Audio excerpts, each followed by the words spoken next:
పండక్కి ఇంటికెళ్ళామమ్మా. ఏం జరుగుతుందని ఏం చేద్దామనేసి బెంగళూరు ఊరికే బోర్ కొడుతుందనేసి ఇంటికెళ్ళిన తర్వాత నేను ఏం చేశాను తెలుసా మామ? చూద్దామా ఏం చేసింది? ఏం లేదు మామ, ప్రశాంతంగా చెనిక్కాయ వేసాను కదా, దానికి వచ్చేసి నీళ్ళు కట్టుకోవడం, పైపులు మార్చడం, మొత్తం వచ్చేసి ఒక రౌండ్ అయిపోయింది. ఇది సెకండ్ రౌండ్ అనమాట. మొత్తం మోటార్ ఆఫ్ చేసుకొని ఆటోమేటిక్ మొత్తం ఆఫ్ చేసేసుకున్నాను అనమాట. తర్వాత ఈ గడ్డిలో వెళ్ళాలంటే కొంచెం డేంజర్, ఎప్పుడు కోసకపోతాయో తెలియదు. మొత్తం అంత షార్ప్గా ఉంటుంది అనమాట ఈ గడ్డి అంతా. వాళ్ళకి మనం చూసాం కదా ముందు వీడియోస్లో కూడా.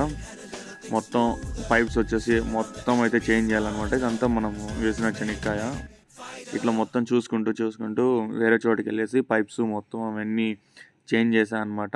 ఇవన్నీ మనకు తెలిసిందే కదా, ఇవి కొన్ని వస్తాయి, కప్లింగ్స్ ఉంటాయి కదా, అవి రావు. అట్లా చేతులు ఊరికే ఉండకుండా దెబ్బ తగిలింది, తెలిసిందే మనకుండా దోలకి మనం ఎక్కువ ఉంటుంది.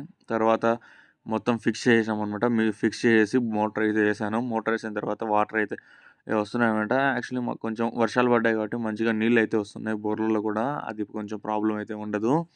తర్వాత ఏముంటుంది మొత్తం ఒక 9 స్ప్రింక్లర్లు అయితే వేసామన్నమాట. తర్వాత దాన్ని చూసుకొని ఏమన్నా మిస్టేక్స్ ఉన్నాయా లేవా, ఇందులో ఎక్కడైనా వాటర్ ఏమైనా లీక్ అవుతున్నాయా లేదా అనేసి ఇంకొక 3 hours పెట్టేస్తే మంచిగా భూమి అయితే నానుతుంది అనమాట. తర్వాత వచ్చేసి మళ్ళీ చేంజ్ చేసుకోవాల్సి ఉంటుంది ఈ టైంకి.